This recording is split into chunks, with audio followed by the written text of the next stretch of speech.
नमस्कार मित्रांनो, मी active education YouTube channel मध्ये आपले पुन्हा हार्दिक स्वागत करत आहे. आपणासाठी एक आनंदाच्या महत्वपूर्ण बातमीचे स्पष्टीकरण करत आहे.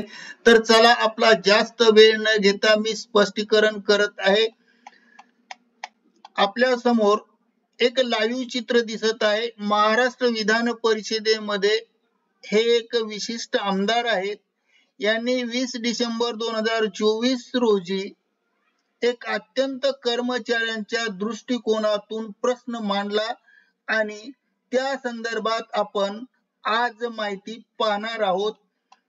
थेट विधान परिषदेतून कर्मचाऱ्यांसाठी मोठी बातमी, आले मोठे अपडेट समोर. दिनांक 20 डिसेंबर 2024.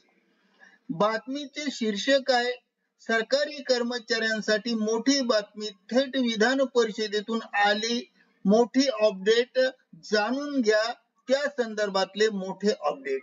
तर पाहूया संपूर्ण बातमीचे स्पष्टीकरण. नमस्कार मित्रांनो, पुन्हा एकदा आपले हार्दिक स्वागत. आताच्या घडीची सर्वात मोठी अपडेट. विधान परिषदेमध्ये आमदारांनी केला उपस्थित एक महत्वपूर्ण प्रश्न. जो प्रश्न ज्या संदर्भात आहे त्या संदर्भात सविस्तर माहिती मित्रांनो पाहूया या व्हिडिओच्या माध्यमातून. चला तर पाहूया आजच्या मोठ्या ब्रेकिंग न्यूजचे स्पष्टीकरण. त्या अगोदर आपण जर ऍक्टिव्ह एज्युकेशन युट्यूब चॅनलवर नवीन असाल तर चॅनलला लाईक, शेअर आणि सबस्क्राईब करायला विसरू नका. तर चला पाहू संपूर्ण स्पष्टीकरण. महाराष्ट्र विधान परिषदेमध्ये आमदारांनी खालील महत्वपूर्ण प्रश्न हा महाराष्ट्र शासनाला व विधान परिषद अध्यक्षासमोर आज दिनांक 20 डिसेंबर 2024 रोजी मांडला व कर्मचाऱ्यांना त्वरित जुनी पेन्शन योजना लागू करावी या संदर्भात प्रश्न उत्तराच्या तासातील माहिती पुढील प्रमाणे पाहूया, जाणून घेऊया. विधान परिषद मध्ये आमदारांनी मांडलेला मुख्य प्रश्न.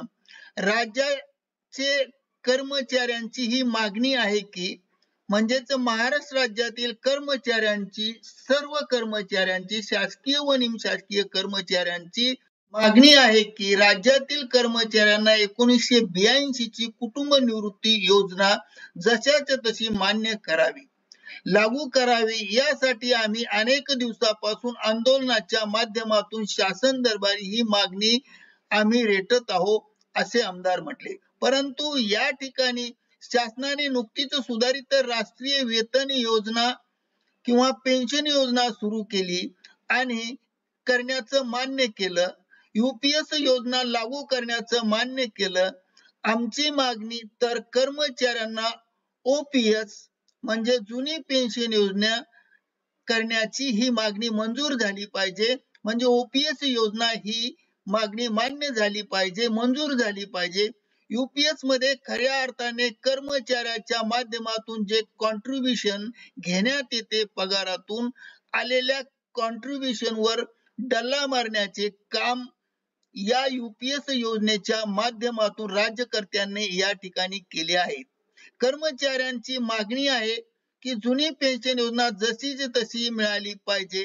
1 नोव्हेंबर 2005 पूर्वी जे कर्मचारी असेल अशा कर्मचाऱ्यांना शासनाने राज्य कर्मचाऱ्यांच्या संदर्भात जाहिरात अगोदर आली असेल, निवृत्ती नंतर झाले असेल, त्यांच्यासाठी जुनी पेन्शन योजना लागू केली आहे.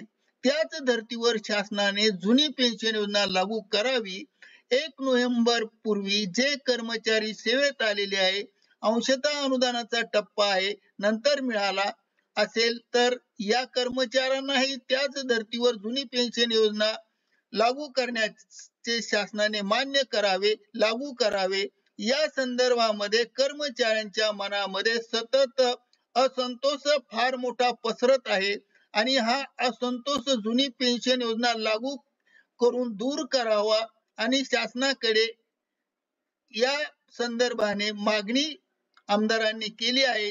ही कर्मचाऱ्याची बाजू विधान परिषदेमध्ये विधान परिषद आमदारांनी अध्यक्ष महोदयासमोर व शासनासमोर मांडली। यावर शासन काय निर्णय घेते याकडे सर्व कर्मचाऱ्यांचे लक्ष लागले आहे करिता ऍक्टिव्ह एज्युकेशन YouTube चॅनलने हा व्हिडिओ व्हायरल केला आहे। धन्यवाद। Thank you very much for watching this video.